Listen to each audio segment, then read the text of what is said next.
चलिए देखते हैं section 78 application for registration of charge क्या। ये सेक्शन कहता है कि अगर मान लीजिए कंपनी, जैसे आपको पता है कि कंपनी चार्ज क्रिएट जिस दिन करेगी उसके 30 डेज के अंदर में रजिस्ट्रार के पास इंटीमेट करेगी कि मैंने ये चार्ज क्रिएशन करवाया है या चार्ज क्रिएट हुआ है, तो आप इसको अपने रजिस्टर में एंट्री कर ले। और वो फॉर्म कौन सी होगी? CAG 1 और CAG 9। और एक बार पूछ ही लेते हैं वहां पे, जैसे CAG 1 हो गया तो अगर मान लीजिए आप रजिस्ट्रेशन के लिए एप्लीकेशन देते हैं तो ROC अपने को कौन से फॉर्म में सर्टिफिकेट देगा? CAG 2 में, right. And for modification purpose CAG 3 के लिए। सेक्शन 78 को भी हम लोग वही एग्जाम्पल के साथ ही स्टार्ट करेंगे जो हमारा पुराना एग्जाम्पल है, और एग्जाम्पल सेम लेने का मोटिव यही है कि आपको कोई कंफ्यूजन न रहे। आइए देखते हैं। सपोज एक कंपनी है, कंपनी वापस बैंक के पास जाती है लोन एप्लीकेशन लेकर विद सिक्योरिटी। मतलब एग्जांपल के हिसाब से तो वही था ना कि बैंक वाले वापस पूछेंगे, तो मैंने क्या किया, इसको डायरेक्टली कर दिया कि loan application with security. Startings के जो मैंने सिक्योरिटी पर्पस क्यों लेकर गए या क्यों आया सिक्योरिटी, जो स्टार्टिंग वीडियोज में मैंने बताया था, आप वहां पे चेक कर लें। तो लोन एप्लीकेशन प्लस सिक्योरिटी लेकर गए बैंक वाले के पास।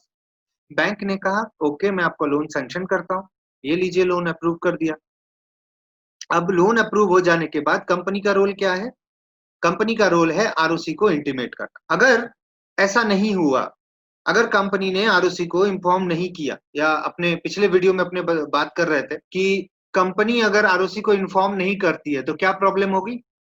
यही प्रॉब्लम होगी कि कंपनी दोबारा डिफॉल्ट करके किसी दूसरे बैंक के पास जा सकती है, अप्रोच कर सकती है टू गेट लोन, ठीक है, against the same mortgage property which is already kept with some other bank, right. So इस चीज को रोकने के लिए चैप्टर्स था ना, राइट। तो यहाँ पे देखो, अगर कंपनी ROC को इन्फॉर्म नहीं करती है तो क्या हो जाएगा?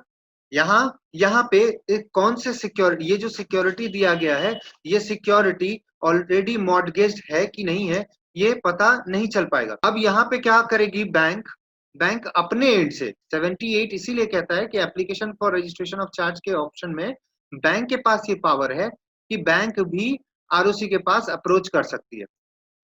बैंक ROC को फॉर्म फाइल करके बताएगी। कौन सी फॉर्म?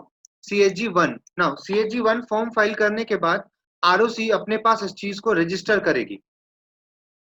रजिस्टर कैसे करेगी? उससे पहले ROC को क्या करना होगा?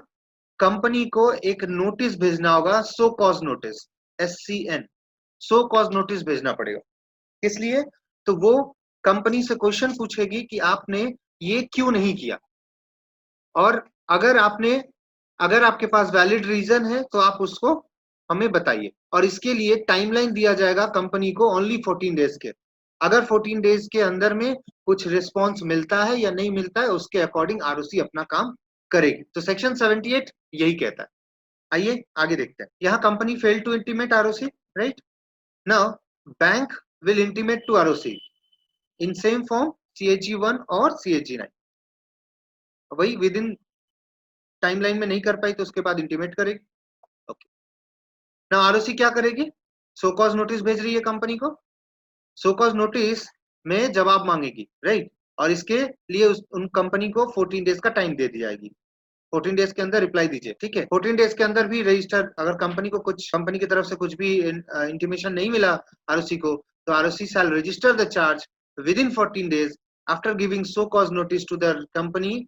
फर्दर इसमें जितने सारे एक्सपेंसेस आएंगे जो बैंक को उठाने पड़ रहे हैं ऑन बिहाफ ऑफ कंपनी, मतलब जो काम कंपनी को करना चाहिए था वो बैंक कर रही है, तो इन दैट केस जो भी बैंक का खर्चा आएगा इसको रजिस्टर कराने में या पेनल्टी भरनी पड़ेगी, वो सारी अमाउंट या वो सारे पेनल अमाउंट्स कंपनी से कलेक्ट किए जाएंगे। देखो यहाँ पे लिखा हुआ, further all expenses incurred by the charge holder during this process will be allocated या collected from the company. Next section है हमारा section 79। Section 77 applicable to certain matter. कुछ केसेस में सेक्शन 79 कहता है कि कुछ इन केसेस में, फॉलोइंग केसेस में 79 सेक्शन 77 यानी कि duty to register of charge applicability हो जाती है। मतलब अगर ऐसी केसेस हुई तो आपको रजिस्ट्रेशन कराना पड़ेगा विथ ROC। कौन कौन सी? अगर मान लीजिए कि आप एक बार देखिए, section 79 of the act make it clear that requirement for registering the charge shall apply to, किसके ऊपर एप्लीकेबल हो जाएगी? तो दो केसेस, पहला registration of charge on property acquired, अगर आप कोई प्रॉपर्टी एक्विजिशन करते हैं तो उसका ही रजिस्ट्रेशन कराना एप्लीकेबल हो जाएगा अकॉर्डिंग टू सेक्शन 79। नाउ दूसरे केसेस में मॉडिफिकेशन अगर होती है आपके चार्ज में सेक्शन 79 के अकॉर्डिंग, उस पर भी register duty to register charge हो जाएगा। मॉडिफिकेशन किस किस तरह का हो सकता है? आपने मान लीजिए आपने एक पर्टिकुलर टाइम आपने 100 करोड़ का लोन लिया, आपका 100 करोड़ का लोन सफिशिएंट नहीं था, आपको और पैसा चाहिए था, आपने फिर बैंक को अप्रोच किया, बैंक को कहा कि आप मुझे और भी लोन अमाउंट का एक्सटेंशन करें, 100 को 200 कर दें। तो इन दैट केस आपका जो लोन अमाउंट 100 का था उसको बढ़ाकर कितना हो गया? 200। तो दैट इज मॉडिफिकेशन। ये इस केसेस में आपको रजिस्ट्रेशन कराना पड़ेगा आरओसी के पास। इसको एक बार देखते हैं केस स्टडी, ऐसा इसके ऊपर भी बहुत सारे केस स्टडी आए हुए हैं। तो मैं आपको एक फैमिली बहुत ही पॉपुलर केस लॉ है, मैं उसके जस्ट कंसेप्ट को आपको क्लियर कर दूं ताकि आपको चीजें समझ में आ जाए। रिगार्डिंग मॉडिफिकेशन के बारे में बता रहा हूँ। एक कंपनी है, लोन एप्लीकेशन लेके गई किसके पास? बैंक के पास, राइट। अब बैंक के पास जब गई तो एग्रीमेंट जब दोनों के बीच में बना तो उस एग्रीमेंट में ये डिसाइड हुआ कि जो भी अमाउंट होगा, जो लोन अमाउंट अप्रूव किया जाएगा बैंक के द्वारा, उसके ऊपर जो भी इंटरेस्ट होगी वो कंपनी जो देगी ना, वो कहा गया कि जो आरबीआई स्पेसिफाई करेगा आपके बैंक के रेट के हिसाब। सपोज करो कि एक 100 करोड़ का आपको लोन लेना था, 100 करोड़ के लोन के ऊपर मान लो 5.5% का बैंक या फिर 6% का बैंक लोन दे रहे, परसेंट का रेट चार्ज कर रही है बैंक या फिर आरबीआई का वो रेट। तो इन दैट केस आप क्या करो, कंपनी ने कहा कि हम लोन एग्रीमेंट में ये करते हैं सर कि अगर 6% आरबीआई के द्वारा डिसाइड किया गया रेट है आपका, तो हम उसके ऊपर 1% का एक्स्ट्रा देंगे। एग्रीमेंट में क्या डिसाइड हुआ कि आरबीआई के अकॉर्डिंग अगर आपका रेट 6% है इस अमाउंट लोन के लिए, तो एज पर एग्रीमेंट हम आपको 7% देंगे, मतलब 1% एडिशनल, राइट। इसके बाद क्या हुआ कि जब लोन अप्रूव हो गया ये वाला, तो देन कंपनी क्या करेगी? कंपनी फॉर्म फाइल कर ली, ठीक है, आरओसी के पास इंटीमेशन हो गया, आरओसी अपने बुक्स में रिकॉर्ड कर ली, ये भी विद इन 30 डेज ही।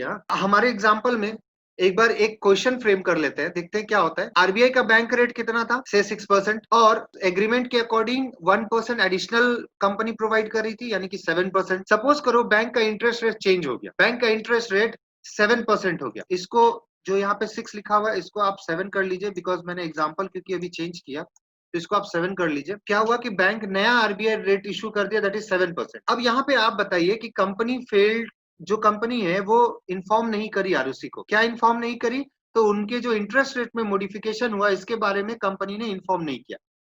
और क्योंकि अपने जानते हैं कि सेक्शन 79 कहता है कि अगर आपके चार्ज में कोई मॉडिफिकेशन होता है तो उसके लिए आपको रजिस्ट्रार आरओसी के पास इन्फॉर्म करना होगा। तो इस केस में क्या कंपनी लाइबल टू पेनल्टी है? यहाँ पे मैं आपको क्लियर कर दूं कि यहाँ पे कंपनी कोई भी लाइबिलिटी नहीं होती है कंपनी के ऊपर। क्यों नहीं होती है लाइबिलिटी? क्योंकि ये जो 7% रेट ऑफ इंटरेस्ट है, क्या ये कंपनी या एचडीएफसी बैंक के बीच में जो एग्रीमेंट डिसाइड हुआ था उसका डिफॉल्ट है, या उसके उसमें कुछ मॉडिफिकेशन हुआ है? इस एग्रीमेंट में जो यहाँ एग्रीमेंट तैयार हुआ था इसमें तो डिसाइड हुआ था ना कि मैं 6% अगर आपका रेट है बैंक आरबीआई का, तो मैं उस पर 1% एक्स्ट्रा दूंगा और अकॉर्डिंगली आपका रेट हो जाएगा 7%, ठीक है। तो जब आरबीआई का रेट हो गया 7%, यानी कि ये वाला 7 हो गया, तो क्या यहाँ पे कुछ भी मॉडिफिकेशन हुआ? केस लॉ था इसमें ये हुआ कि जी नहीं, ये जो मॉडिफिकेशन 7% का हुआ, यानी कि 7% जो आरबीआई डिसाइड करके दी है, इससे बैंक या कंपनी का कोई इससे कोई व्यू नहीं रखेंगे, बिकॉज इन दोनों का जो भी म्यूचुअल एग्रीमेंट है वो ये यहाँ पे बना हुआ है और उसके अकॉर्डिंग 7% का रेट फाइनल हुआ था। अब न्यू बैंक रेट अगर 7% हो जाता है तो 7+1 8% होना चाहिए था एज पर एग्रीमेंट, अगर ऐसा होता तो, लेकिन ऐसा नहीं है। यानी कि अगर जो एग्रीमेंट में डिसाइड हो गया उसमें अगर कोई आप चेंज होती है दोनों के बीच में, या कंपनी को चेंज कराती है, मान लो कंपनी 1% उनको जो उसने कहा था कि मैं एग्री दिया जाएगा, तो वो कंपनी ने नहीं दी, तो उस केस में कंपनी का मॉडिफिकेशन होता है, वो मतलब एग्रीमेंट का मॉडिफिकेशन। या कंपनी ने कहा कि चलिए काम करते हैं, हम आपको 1% की जगह 2% देंगे, इन दैट केस मॉडिफिकेशन होता है। समझ में आ गया? So it is not a modification. आपको समझ में आ गया क्यों ये मॉडिफिकेशन नहीं है?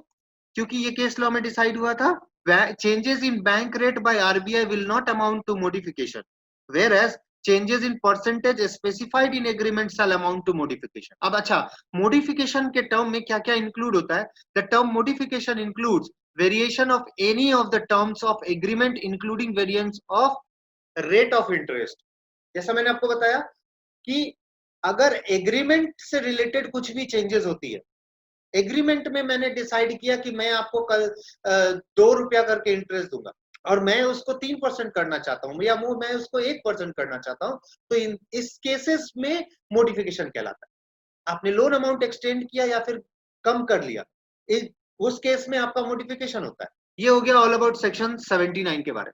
आइए हम लोग देखते हैं सेक्शन 80 क्या कहते हैं। Notice of charge, right? What is notice of charge? Effect of registration of charge भी हम लोग बोलते हैं। Such charges shall be deemed as notice to general public. It means that it is the duty of the general public to inspect the details of charge created by the company. ये notice जो है, ये वो notice है कि जो आपको आम पब्लिक के लिए देनी पड़ेगी, यानी कि जब अपने MCA पोर्टल में अपलोड करते हैं ना, राइट, तो ये सभी के लिए अवेलेबल हो जाता है। Okay, anyone can view. कहां पे जाके व्यू करेंगे?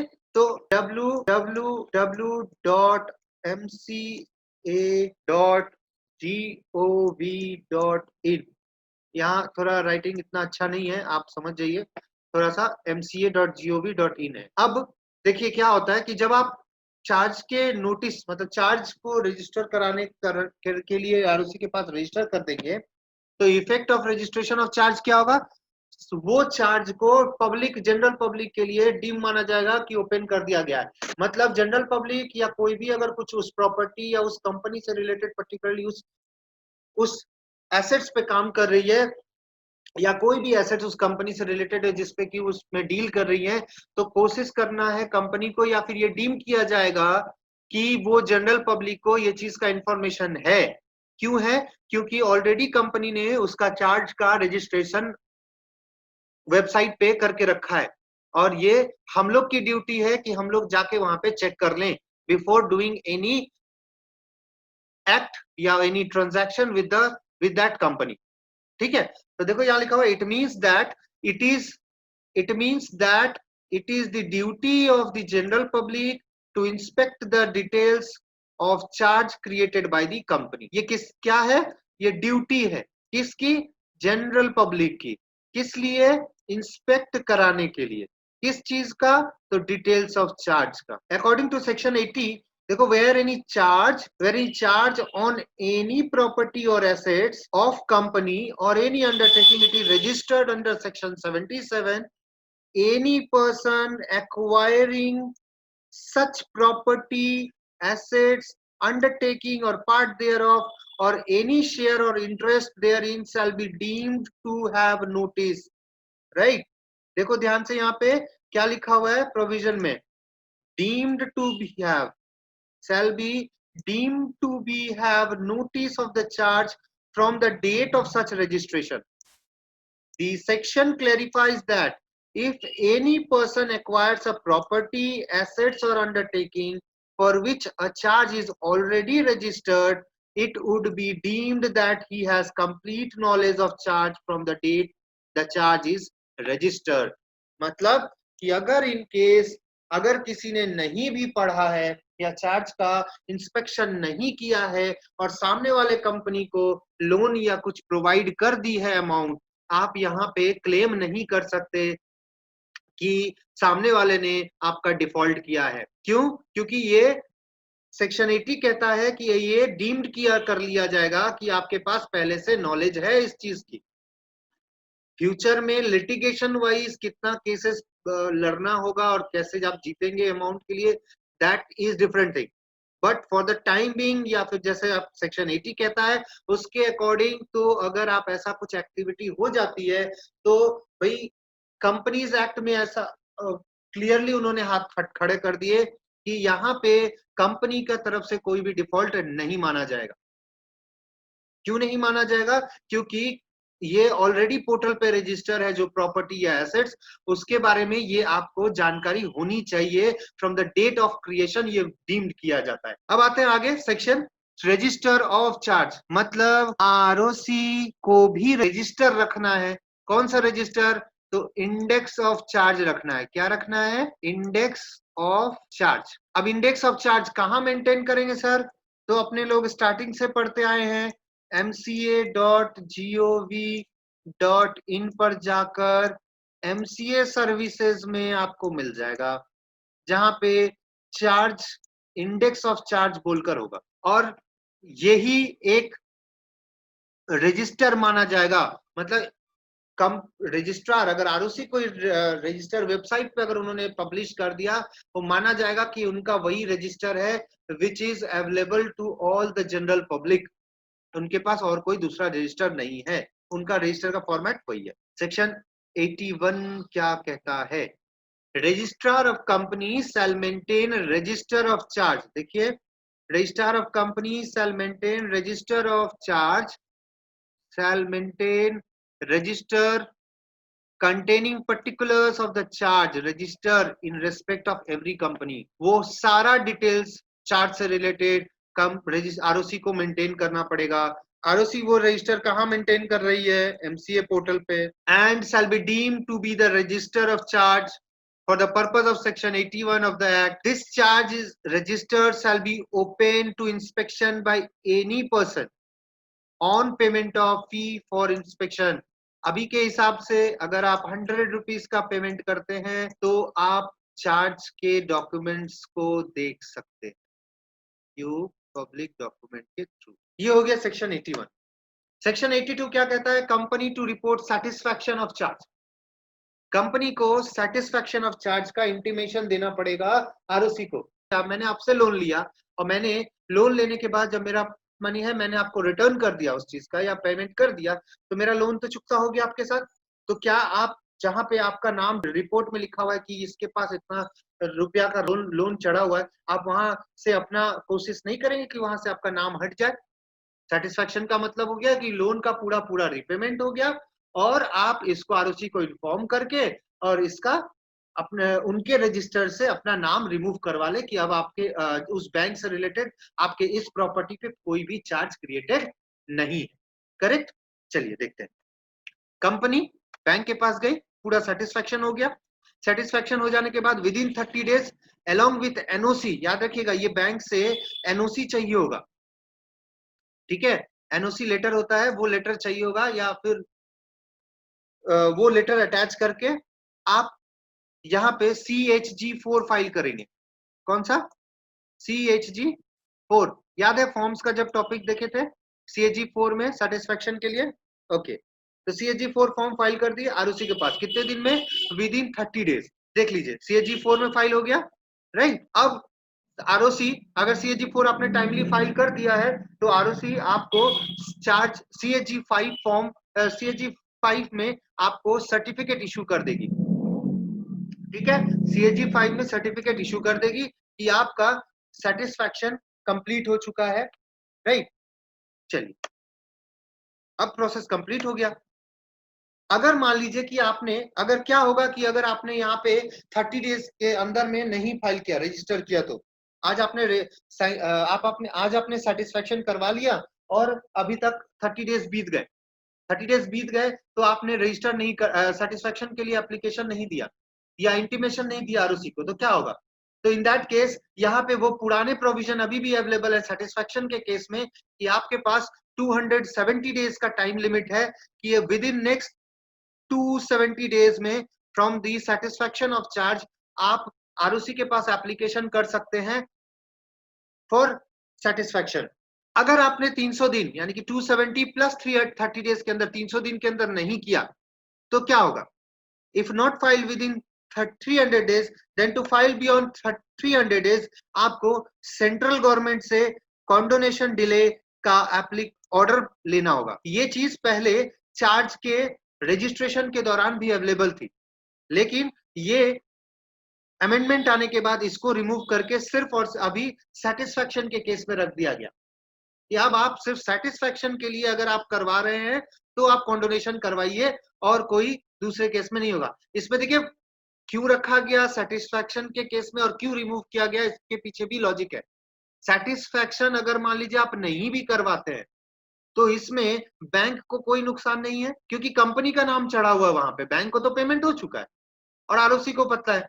तो आरओसी जानती है अगर मान लो कि आज आज नहीं किए तो कल कर रहे हैं, लेकिन रजिस्टर के केस में मतलब रजिस्ट्रेशन के केस में अगर आप नहीं कराते रजिस्ट्रेशन तो यहाँ पे क्या हो जाएगा, आप यहाँ पे फ्रॉडेड केस में इन्वॉल्व हो सकते हो। जैसे आपने एक बैंक से लिया दूसरे बैंक से फिर लेने चले गए, तो इसीलिए आरओसी उसको रोकना चाहती थी, इसलिए क्या करी, बियॉन्ड 300 डेज या बियॉन्ड 120 डेज का जो कंसेप्ट था उसको रजिस्टर कराने पे रोक लगा दी। मतलब अब आप रजिस्ट्रेशन करा नहीं सकते beyond 120 days as per new amendment provision, और पुराने के हिसाब से बियॉन्ड 300 डेज था। लेकिन आप सेटिस्फेक्शन करवाना हो तो आप बियॉन्ड 300 डेज जा सकते हैं, लेकिन उसके लिए आपको पहले सेंट्रल गवर्नमेंट से अप्रूवल लेना पड़ेगा, यानी कि CAG 8 में आपको प्रॉपर एक एप्लीकेशन फाइल करना होगा आरओसी के रीजनल डायरेक्टर के पास, और वो सेंट्रल गवर्नमेंट के थ्रू आपको अप्रूवल मिल जाएगी।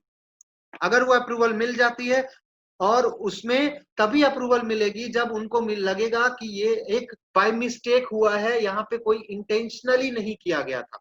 इन दैट केस ओनली आपको यहाँ पे कॉन्डोनेशन ऑफ डिले का ऑर्डर मिलेगा, यानी कि आपको माफीनामा मिल सकती है उसी केस में, अगर आप भूल जाते हैं। भूल मतलब कि कुछ जेन्युइन रीजन होना चाहिए।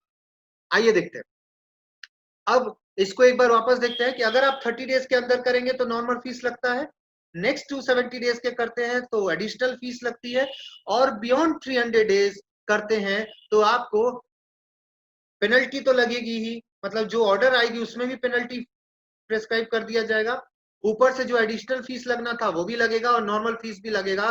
साथ साथ आपको सेंट्रल गवर्नमेंट का ऑर्डर भी फाइल करना होगा उस फॉर्म के साथ, और जो ऑर्डर आपको सेंट्रल गवर्नमेंट से मिलेगी वो आपको INC 28 में आपको आरओसी के पास फाइल करना होगा। ये जो आरओसी यहाँ पे इन्फॉर्म करने के बाद जब इसको अप्रूव करेगी देन ओनली आप इसके चालान के साथ यहाँ पे CHG 4 का फाइल करेंगे। मतलब इसका प्रोसेस देखिए, आपको पहले क्या फाइल करना था, CHG 4 आप नहीं कर पाए, आपको 270 डेज के अंदर का टाइम एडिशनल है, आप कर लीजिए। अगर आप 270 डेज में भी नहीं कर पाए तो आपके पास 300 का टाइम है, कर लीजिए। अगर आप 300 मतलब टोटल 300 का टाइम है, आप कर लीजिए। अगर मान लीजिए आप 300 के डेज में नहीं कर पाते तो बियॉन्ड 300 डेज जाने के लिए आपको क्या करना पड़ेगा, एप्लीकेशन करना पड़ेगा CHG 8 में, किसके पास, सेंट्रल गवर्नमेंट के पास। तो जहां हम CHG 4 भरकर 30 दिन में शांति मिल सकती थी मेरे को, वहां आपको CHG 8 फाइल करके पूरा लंबा चौड़ा प्रोसेस में जाना पड़ेगा। और यहाँ जो ऑर्डर पास होगा ये कॉपी ऑफ ऑर्डर के साथ आपको CHG 4 अब फाइल करना पड़ेगा। इस ऑर्डर कॉपी के साथ तो पहले आपको INC 28 फाइल करना है, राइट। INC 28 जब फाइल हो जाएगा और उसका अप्रूवल हो जाएगा, आप इसके INC 28 के चालान के साथ CHG 4 आप फाइल करेंगे, फिर जाकर आरओसी सेटिस्फाई करेगी या आपका नेम रिमूव करेगी from the register of charge maintain by the registrar of companies. यहाँ पे आरओसी चार्ज होल्डर को एक नोटिस भी देगी बिफोर रजिस्ट्रेशन सेटिस्फैक्शन का। जब कंपनी ने इंटीमेट किया था आरओसी को, तो आरओसी क्या करेगी पता है, आरओसी जो चार्ज होल्डर है यानी कि जो बैंक है ना, या जो भी आपके क्रेडिटर हैं, उनको एक इंटीमेशन करेगी कि मैं इस चार्ज, ये जो सेटिस्फैक्शन हो चुका है, जो मेरे पास नोटिसेस आएगा है उसको मैं रजिस्टर कर रहा हूं और अकॉर्डिंगली मैं इसको सेटिस्फाई करवा रहा हूं। अगर आपको कोई ऑब्जेक्शन है तो आप बताइए, या आपका कोई व्यू है तो रखिए। ऐसा इन प्रैक्टिकल लाइफ नहीं होता है कुछ। कोई आरओसी जब प्रैक्टिकल में काम हम लोग जब करते थे तो आरओसी के टाइम आरओसी के तरफ से कोई भी ऐसा लेटर या कोई भी ऐसा कुछ इंटीमेशन बैंक के पास नहीं आती है, बिकॉज बैंक ऑलरेडी एनओसी आपको दे दी होती है और वही एनओसी आप अटैच कर देते हैं आरओसी को, आरओसी उसको देखकर वो सेटिस्फाई हो जाता है। क्योंकि अभी अभी के फॉर्म्स में, या बोले आप अभी के टाइम में आरओसी उस फॉर्म में यानी कि CHG 4 के फॉर्म में बैंक का भी डीएससी लगता है। तो in that case bank satisfied है, तभी तो उसने बैंक आपका डीएससी लगाया है अपना, राइट। तो इसीलिए आरओसी इस केस को ये जस्ट बुक में लिखा है, आपको अकॉर्डिंगली जब आप आंसर लिखते रहे एग्जाम पर्पज से तो आपको वहां भी देना है, बट प्रैक्टिकली ये 14 डेज का कोई भी नोटिस ऐसा कुछ नहीं आता है। सेक्शन 82 के बाद सेक्शन 83 का भी बात कर ले साथ साथ, क्योंकि सेक्शन 83 कहता है कि अगर इनकेस कंपनी को कभी लगेगा, आरओसी को अगर कभी लगेगा कि ये चार्ज जो है वो सेटिस्फाई हो चुका है या उनके पास रीजनेबल कॉज बिलीव होगा करने का, तो वो इसको विदाउट एनी इंटीमेशन भी वो अपने विल पर रिकॉर्ड कर सकती है। इस ये पावर सेक्शन 83 ने आरओसी के पास दी हुई है। ओके, अगर कोई इंफॉर्मेशन नहीं मिला then also registrar will record. अब आते हैं सेक्शन 84 का। सेक्शन 83 के बारे में पढ़ लिए। सेक्शन 84 कहता है intimation of appointment of receiver और मैनेजर। क्या है रिसीवर और मैनेजर का कंसेप्ट? आपको पहले भी मैंने बताया कि रिसीवर और मैनेजर वही होता है जो लिक्विडेटर होते हैं। यहाँ पे चार्ज के हिसाब से, चार्ज के चैप्टर के अकॉर्डिंग इसको रिसीवर और मैनेजर कहा गया। जब कंपनी वाइंड अप में जाएगी या लिक्विडेट होती रहेगी, उस केस में जो एसेट्स है, जो बैंक जिसके जो सिक्योरिटी रखी हुई है कंपनी ने बैंक के पास, तो उसको लिक्विडेट करके यानी कि उसको बेचकर आप बैंक अपना पैसा रिकवर करेगी। अगर पेमेंट नहीं मिला है तो उस समय क्या करेगी, जो क्रेडिटर है यानी कि जो चार्ज होल्डर है वो रिसीवर या मैनेजर को उस एसेट्स के लिए अपॉइंट करेगी। तो जब अपॉइंट करेगी तो इससे अपॉइंटमेंट से पहले आरओसी को चार्ज होल्डर इंटीमेट करेगी कि मैंने इस पर्सन को एज ए रिसीवर या मैनेजर अपॉइंट किया है। कंपनी आरओसी के पास, बैंक के पास गई लोन सिक्योरिटी के लिए, लोन अप्रूव हो गया, कंपनी ने डिफॉल्ट कर लिया। मान लीजिए जैसे ही कंपनी डिफॉल्ट कर गया मतलब कुछ झोल होने वाला है, या तो लिक्विडेट हो जाएगी कंपनी, ठीक है, वाइंड अप में चली जाएगी कंपनी। तो कंपनी क्या करेगी, अब यहाँ पे चार्ज होल्डर क्या करेगी, चार्ज होल्डर अपॉइंट करेगी किसको, एक रिसीवर या मैनेजर को।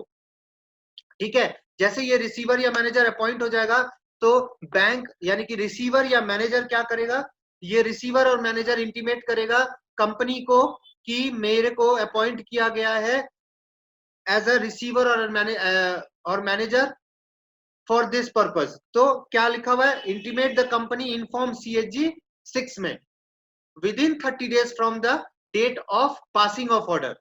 SDFC ने ऑर्डर पास किया कि इनको अपॉइंट किया जाएगा, और वो जो ऑर्डर उनको मिला, जो रिसीवर, मैं अगर रिसीवर हूं HDFC बैंक का, तो मुझे जिस दिन वो लेटर मिला या ऑर्डर कॉपी मिला, मैं उस दिन से 30 डेज के अंदर CHG 6 फॉर्म में कंपनी को इंटीमेट करूंगा कि मैं ये सूचित करता हूं कि मुझे कंपनी के बिहाफ में रिसीवर और मैनेजर के रूप में अपॉइंट किया गया है, और लिक्विडेट इस एसेट्स के जैसे कि लिक्विडेशन हो रहा है तो उस प्रोसेस के पर्पज से। ठीक है, और यही नहीं, रिसीवर और मैनेजर सिर्फ कंपनी को ही इंटीमेट नहीं करेगी, बल्कि अकॉर्डिंगली आपको साथ साथ वो आरओसी के पास भी एक इंटीमेट करेगी, सेम फॉर्मेट CHG 6 का यूज करके। With in 30 days from the passing of order inform CHG 6। एक बार समझ लेते हैं। Therefore, we can say that in case of default by the company, the charge holder in order to recover their dues, यहाँ पे dues होगा by selling or dispose of the assets of the company, appoints a receiver or manager। ठीक है, such receiver or manager has to inform regarding his appointment to the company and ROC inform CHG 6। Okay, clear है आपको 84। अब आते हैं हम लोग section 85 कहता है companies register of charge maintain करना पड़ेगा। जैसे अभी तक रजिस्ट्रार को मेंटेन करना था रजिस्टर, अभी कंपनी को भी मेंटेन करना है। इस केसेस में कंपनी जब मेंटेन करेगी तो कुछ ऑप्शंस या फिर कुछ चीजों का ध्यान रखना है, वो है, आइए देखते हैं। Obligation to keep it register at register office, मतलब कि जो भी रजिस्टर मेंटेन करेगी, अच्छा वो रजिस्टर का फॉर्मेट क्या था, CHG 7, इस फॉर्म में वो मेंटेन करेगी। अच्छा, ये फॉर्म बेसिकली एक फॉर्मेट है जिस फॉर्मेट में यूज करके अपॉइंट करेगी। पहला पॉइंट है कि कंपनी को ये जो रजिस्टर होगा उनको रजिस्टर्ड ऑफिस में उनको मेंटेन करना पड़ेगा। और ये जो मेंटेन करेंगे वो किस फॉर्म में होगा? तो CHG 7 फॉर्म में होगा, राइट। देख लीजिए यहाँ पे लिखा हुआ है CHG 7 में मेंटेन होगा, और मैंने आपको पहले भी बताया है ड्यूरिंग फॉर्म का बात करते वक्त। और ये रजिस्टर परमानेंटली मेंटेन करने होंगे, राइट। एंड साथ साथ इंस्ट्रूमेंट ऑफ चार्ज, यानी कि अगर रिटन है तो आपको डीड मेंटेन करना पड़ेगा, और अगर ओरल है तो आपको बोर्ड रेजोल्यूशन कम से कम मेंटेन करके रखना पड़ेगा। सर ओरल के केस में आपने क्यों बोला बोर्ड रेजोल्यूशन? तो याद होगा, अब मैंने आपको जब स्टार्टिंग में पढ़ा रहे थे या बता रहे थे, तो oral charge can be register ये बताया था। Oral charge can be register, तो ओरल चार्ज क्या होता है? प्लेज। और यहाँ पे इंस्ट्रूमेंट ऑफ चार्ज को 8 साल तक प्रिजर्व करना होगा, लेकिन चार्ज का जो रजिस्टर है ना वो आपको परमानेंटली रखने पड़ेंगे सर। ये तो हो गया आपका रजिस्टर मेंटेन करना है उसके बारे में। क्या रजिस्टर कोई चेक कर सकता है? कोई भी इंस्पेक्शन कर सकता है? मैं जाके क्या चेक कर सकता हूँ रजिस्टर को? Yes, we can check the register. Inspection of only during business hour. कब जाके देख सकते हैं? तो उनके रजिस्टर्ड ऑफिस में विजिट करके बिजनेस आवर में हम जाकर चेक कर सकते हैं। कौन कौन चेक कर सकता है?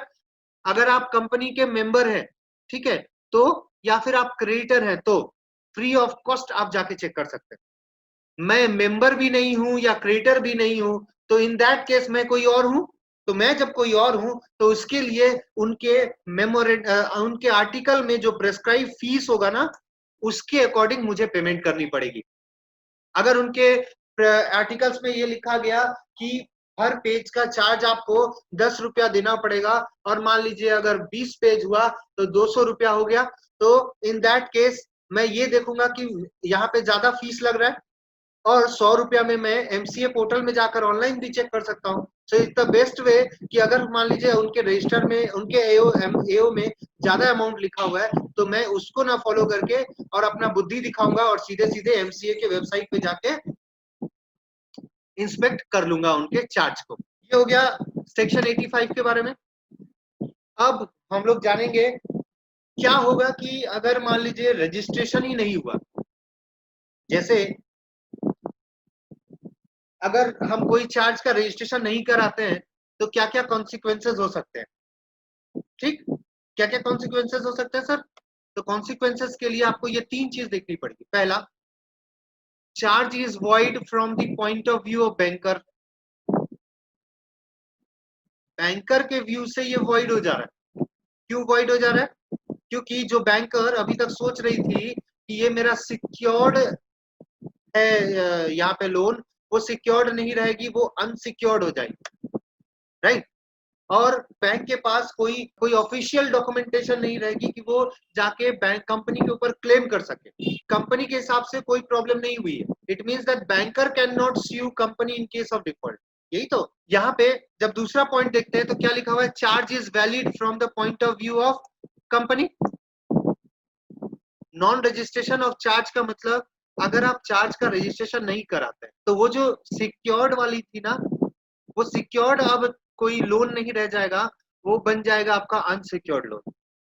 अनसिक्योर्ड अगर बन गया तो अगर मान लीजिए कंपनी कभी डिफॉल्ट करती है, ठीक है, उसने लोन का अमाउंट चुकता नहीं किया, तो बैंक कहीं जाके वो कंपनी के ऊपर क्लेम नहीं कर सकती है कि मेरा इतना का अमाउंट है, आप मुझे वो अमाउंट दीजिए। क्यों?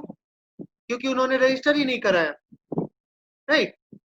तो इसीलिए रजिस्ट्रेशन का जो चैप्टर है वो बहुत इंपॉर्टेंट हो जाता है। और मैंने स्टार्टिंग में भी इसीलिए कहा था कि ये अगर आप रजिस्टर करा लेंगे ना, देखो यहाँ तो सिर्फ ये दिखाया गया कि from point of view of banker का, लेकिन इसमें पेनल्टी तो है।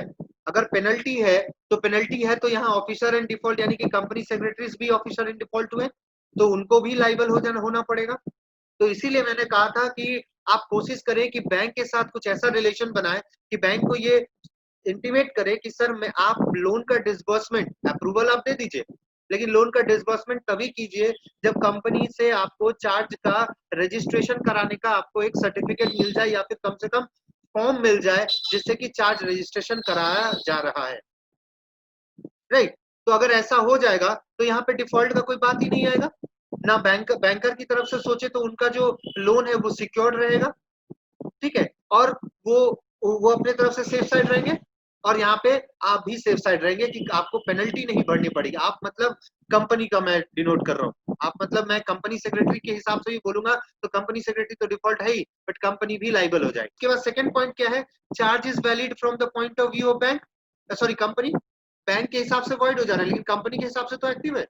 तो इस केस में क्या हुआ, it means that non registration, मतलब अगर आप रजिस्ट्रेशन नहीं कराते हैं चार्ज का तो no shall not in any manner affect the liability of the company to pay, मतलब कि कंपनी को तो पता ही है कि मैंने लोन लिया है,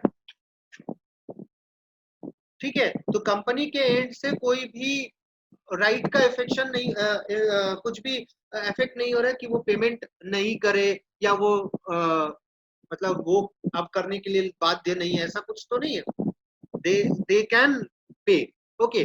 बट बैंकर के पास जो पावर था कि वो स्यू कर सकती है कंपनी के ऊपर, कोर्ट केसेस वगैरह चला सकती है, वो अब बैंकर के पास अवेलेबल नहीं होगा, और जो सिक्योर्ड था वो अनसिक्योर्ड कहलाएगी, यानी कि जो सिक्योर्ड क्रेडिटर थी अब वो अनसिक्योर्ड कहलाएगी, राइट। देखिए यहाँ पे स्टेटस मिल जाएगा उनको किस चीज का, अनसिक्योर्ड क्रेडिटर। जब एग्जाम में आप लिखे हैं तो आप अपने कंसेप्ट को, कॉन्सिक्वेंसेस को उतारने की कोशिश करें, और कॉन्सिक्वेंसेस लिखने से पहले रजिस्ट्रेशन ऑफ चार्ज क्या होता है और कब रजिस्ट्रेशन करा लेना है इसके बारे में जरूर थोड़ा सा ब्रीफ करें, देन आके आप कॉन्सिक्वेंसेस बताएं। और कॉन्सिक्वेंसेस करते वक्त आप ये दो पॉइंट ऑफ व्यू इस तरह से जरूर मेंटेन करें, ठीक है। और उसके बाद ये दो जब पॉइंट आप मेंशन कर देंगे तो उसके बाद एक और पॉइंट आता है, वो है पेनल्टी का, वो भी मेंशन करें कॉन्सिक्वेंसेस में। ये जो पेनल्टी का प्रोविजन है ये सेक्शन 86 में कहा गया है, याद है सेक्शन 86 कहाँ एप्लीकेबल हो गया था, अगर बियॉन्ड 120 डेज आप रजिस्ट्रेशन, अगर आप 120 डेज तक रजिस्टर नहीं कराते हो तो आपको क्या करना, क्या हो जाएगा, आपको लाइबिलिटी बढ़ जाएगी और आपको पेनल्टी लगेगी फॉर नॉन रजिस्ट्रेशन। क्या पेनल्टी लगेगी, आइए देखते हैं। पेनल्टी लगेगी अंडर सेक्शन 86, देखिए यहाँ पे एंड है, ध्यान रखिएगा, company and officer in default दोनों पे लगेगी। किसके ऊपर, कंपनी पर भी लगेगी और ऑफिसर इन डिफॉल्ट पे।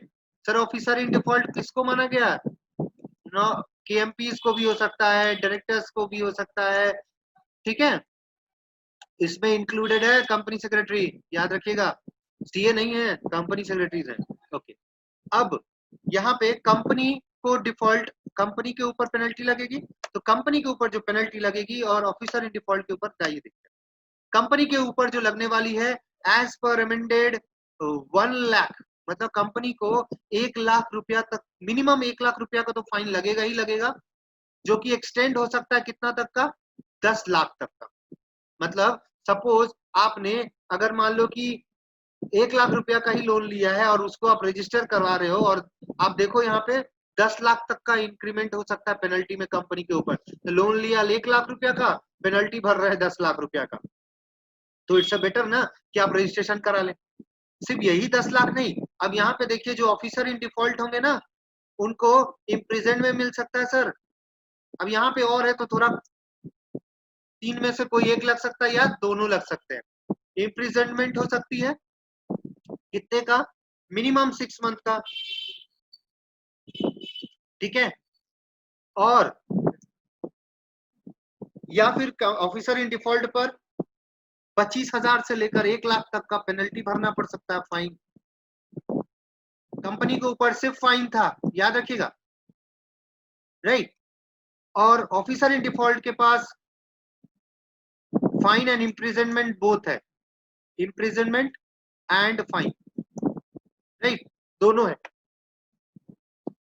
अब इम्प्रिजनमेंट एंड फाइन में से दोनों में से कोई भी हो सकता है या फिर दोनों ही हो सकता है। यही नहीं सर, इसके साथ साथ अगर आपको ये पाया गया कि आपने इसमें विलफुल डिफॉल्ट किया है, मतलब आपने जानबूझकर इसका डिफॉल्ट किया है नॉन रजिस्ट्रेशन का, जैसे मैंने आपको बताया था ना कि ओमिशन होगा या गलती से आपका छूट गया, तो then only you can get condonation. लेकिन अगर आप नॉन रजिस्ट्रेशन होने के कारण यानी कि चार्ज रजिस्टर ना कराने का एक रीजन जो आरओसी को बिलीव हो जाएगा कि ये विलफुली यानी कि जानबूझकर किया हुआ एक्ट है, तो इस दैट केस कंपनीज एक्ट के सेक्शन 447 के अंदर आपको ऊपर पेनल प्रोविजन चलाया जाएगा। तो जो पेनल्टी सेक्शन 86 में डिसाइड किया गया वो लगेगा, बल्कि आपके ऊपर सेक्शन 144 में जो मेंशंस किए गए हैं फ्रॉड से रिलेटेड, उसका भी आपको भरपाई करना पड़ेगा या उसके रिगार्डिंग भी। चलिए, section 86 is applicable for contravening for any provision of this act. अच्छा, याद रखिएगा कि सेक्शन 86 का जो प्रोविजन है ये सिर्फ नॉन रजिस्ट्रेशन के ऊपर एप्लीकेबल नहीं है कि अगर आपने चार्ज का रजिस्ट्रेशन नहीं किया तो ही आपके ऊपर एप्लीकेबल है, ऐसा नहीं है। ठीक है, सेक्शन 86 कहता है अगर आपने कोई भी डिफॉल्ट किया इस चैप्टर के किसी भी प्रोविजन का, तो आपके ऊपर सेक्शन 86 के प्रोविजन का एप्लीकेबिलिटी होती है, इंक्लूडिंग वो सेक्शन 447। राइट, चलिए अब आते हैं, सेक्शन 86 हो गई, अब आते हैं हमारा last section, section 87। Now section 87 says about rectification by central government in register of charge। Sir अपने को पहले ही पता है और हम लोग स्टार्टिंग में समझे हैं कि सेक्शन 87 किस लिए होता है, तो माफी मांगने के लिए, किसके पास से, सेंट्रल गवर्नमेंट के पास से, कॉन्डोनेशन ऑफ डिले। ठीक है, कोई अगर डिले होता है किसमें, क्या रजिस्ट्रेशन ऑफ चार्ज के लिए आप डिले के लिए जा सकते हैं? No, not for registration, only for satisfaction. ठीक है, या फिर कोई भी चेंजेस करने हो तो power of central government to grant extension of time और rectification of register of charge maintain by the ROC if CG is satisfied. दो केसेस, एक तो सेटिस्फैक्शन, सेटिस्फैक्शन आपने टाइमली नहीं किया तो उसके लिए टाइम ग्रांट कर सकती है कंपनी, सॉरी सेंट्रल गवर्नमेंट। देखिए यहाँ पे grant extension time of extension time, right, और rectification of register of charge maintain by ROC. अगर जो चार्ज में कुछ गड़बड़ी रह गई है तो उसको अगर रेक्टिफाई करवाना है तो उस केस में भी आप अगर कॉन्डोनेशन ऑफ डिले का एप्लीकेशन करते हैं आरओसी के पास, तो अगर सीजी सेटिस्फाइड हुआ तो वो आपको ऑर्डर दे देगी। सीजी सेटिस्फाइड कब होंगे, तो सीजी सेटिस्फाइड होंगे तीन केसेस में।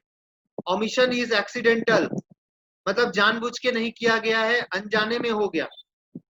ओमिशन इज एडहेरेंस, मतलब ये इंटेंशनली नहीं किया गया था, मतलब अगर मैंने छोड़ा भी है तो ये मेरा गलत उद्देश्य नहीं था, मैंने ये उस अकॉर्डिंग मैंने छोड़ दिया या फिर छूट गया मेरे से। ठीक है, not detrimental to the interest of creditor और शेयर होल्डर, मतलब इससे कोई भी प्रॉब्लम, इससे कोई भी इफेक्ट शेयर होल्डर या क्रेडिटर के ऊपर नहीं पड़ रहा है या उसके अगेंस्ट नहीं जा रहा हो। ठीक है, तो इन दैट केस ये ग्रांट करेगी। अगर अगर मान लीजिए कि क्रेडिटर को देखा गया कि अगर वो रजिस्ट्रेशन ऑफ चार्ज कहा गया, सपोज करो, कैसे मैं बता रहा हूँ डेट्रीमेंटल कैसे हो जाएगा, अगर सपोज करो कि लोन ही मिला था 300 दिन का, ठीक है, फॉर एग्जांपल, तो 300 दिन के अंदर तो रजिस्टर करा सकते हैं। अच्छा, अब क्या हुआ कि अगर मान लो कि 300 दिन के बाद रजिस्टर करवा रहा है, तो आरओसी का कहना है कि अगर मान लीजिए ये नॉट इंटरेस्ट, जो क्रेडिटर का इंटरेस्ट है वो इफेक्ट नहीं होना चाहिए। तो पता चला कि जो क्रेडिटर को इंटरेस्ट है वो तो, जो क्रेडिटर को पैसा है वो तो 300 दिन के अंदर मिलना चाहिए था, बट जो कंपनी है वो अब जाकर रजिस्टर ही करवा रही, तो इससे उनके इंटरेस्ट को इफेक्ट हो रहा है। ठीक है, या फिर शेयर होल्डर को कोई इफेक्ट होगा, तो इसलिए ये वाला प्रोविजन, मतलब ये 3 पॉइंट है जहां पे सेंट्रल गवर्नमेंट को अगर कॉज होगा बिलीव का तो वो इसको अप्रूव कर सकती है, यानी कि आपको कॉन्डोनेशन ऑफ डिले के लिए टाइम मिल सकता है, यानी कि कोई भी रजिस्ट्रेशन कराने से पहले या रेक्टिफिकेशन करवाने से पहले आपको टाइम मिल सकती है सेंट्रल गवर्नमेंट। ठीक है, आइए देखिए, it may on application of the company, यानी कि सेंट्रल गवर्नमेंट का मैं बात बोल रहा हूँ, इट मे, यहाँ पे इट के जगह में सेंट्रल गवर्नमेंट होगा, सेंट्रल गवर्नमेंट में on application of the company और any other interested person direct that the time for the filing of particular of or for the registration of charge or for giving intimation for satisfaction of charge shall be extended। ठीक है, okay। चलिए, तो हमारा section 87 तो खत्म हो गया sir, तो चैप्टर भी यहाँ पे ओवर होता है। नहीं सर, एक छोटा सा टॉपिक और बचा है, वो है हमारा verification of instrument of charge. अब यहाँ पे वेरिफिकेशन कौन करेगा सर? अभी तक तो सारा चार्ज का जो इंस्ट्रूमेंट था उसको साइन कौन करेगा, वो सब के बारे में एक बार जान लेते हैं। अभी तक तो ये देखिए नहीं है ना कि कौन से इंस्ट्रूमेंट पे कौन साइन करेगा, राइट? तो आइए देखते हैं कौन से इंस्ट्रूमेंट पे कौन साइन करता है। चलिए, पहली पॉइंट, अगर मान लीजिए प्रॉपर्टी आपकी आउटसाइड इंडिया सिचुएटेड है, ठीक है? अगर प्रॉपर्टी आउटसाइड इंडिया सिचुएटेड है तो इन दैट केस आप, अगर मान लीजिए कंपनी अगर लट रही है, मेंटेन कर रही है, कंपनी के एंड से कौन कौन साइन करेगा? कॉमन सील लगेगी कंपनी की, director of the company will sign या वेरीफाई करेगी, उसके बाद company secretary of the company sign करेगा, राइट? और अगर चार्ज होल्डर इसमें इन्वॉल्व है तो चार्ज होल्डर के authorise, charge holder obviously involve होंगे, तो चार्ज होल्डर के ऑथराइज पर्सन या फिर कोई अदर पर्सन जो कि इंटरेस्टेड है, ठीक है? तो अगर मान लीजिए प्रॉपर्टी आउटसाइड इंडिया सिचुएटेड है तो क्या होगा? तो ये चार सिग्नेचर तो लग रहे हैं सर। पहला, common seal of the company, director of the company का sign, company secretary of the company का साइन, और चार्ज होल्डर की तरफ से ऑथराइज पर्सन और अदर पर्सन इंटरेस्टेड। ओके, अब आगे, अगर मान लीजिए प्रॉपर्टी आपकी जो क्रिएट की गई है इंस्ट्रूमेंट, उसके ऊपर प्रॉपर्टी जो है वो इंडिया में है, तो इसके ऊपर director of the company, company secretary of the company, authorise officer of the charge holder. यहाँ पे 3 लोगों का, वहां पे 4 लोगों का, देख लीजिएगा। बस प्रॉपर्टी इंडिया में है, यहाँ पे कॉमन सील का कोई रोल नहीं। रोल मीन्स इस केस में आपको कॉमन सील का यूज नहीं हो रहा है, ठीक है? ये हो गया, this is all about verification of instrument. Okay, देखिए सेक्शन, ये कहाँ लिखा हुआ है वेरिफिकेशन ऑफ इंस्ट्रूमेंट के बारे में? A copy of every instrument, आइए एक बार रीड कर लेते हैं। A copy of every instrument evidencing any creation or modification of charge and required to be filed with the registrar in pursuance of section 78 77 78 और 79 shall be verified as follows। तो जैसा मैंने आपको ऊपर बताया कि प्रॉपर्टी अगर आउटसाइड है तो कौन कौन साइन करेगा, प्रॉपर्टी अगर इंडिया में है तो कौन कौन साइन करेगा या कौन कौन वेरीफाई करेगा, वही नीचे यहाँ पे लिखा हुआ है। आप एक बार इसको रीड जरूर कर लीजिएगा, ठीक है? So this is all about the chapter registration of charge, ठीक है? सो यहाँ पे अपना चार्ज का जो चैप्टर है वो ओवर होता है। अगर आपको कहीं पे भी कोई भी क्वेश्चंस रहती है आपके पास, तो आप जरूर से जरूर मुझे कमेंट बॉक्स में अपना क्वेश्चन शेयर करें, सो दैट कि मैं उसको आपके लिए फिर से मैं उसके ऊपर कुछ टॉपिक बना के और मैं उसको क्लियर कर पाऊँ, ठीक है? और अगर आपको ये जो वीडियो जो मैं टॉपिक स्टार्ट किया हूँ, अगर आपको अच्छी लगी हो तो जरूर से जरूर एक बार शेयर कर दें, सो दैट ये लोगों तक जाए और ज्यादातर स्टूडेंट्स इससे benefit. Thank you very much for giving your valuable time. Thank you so much.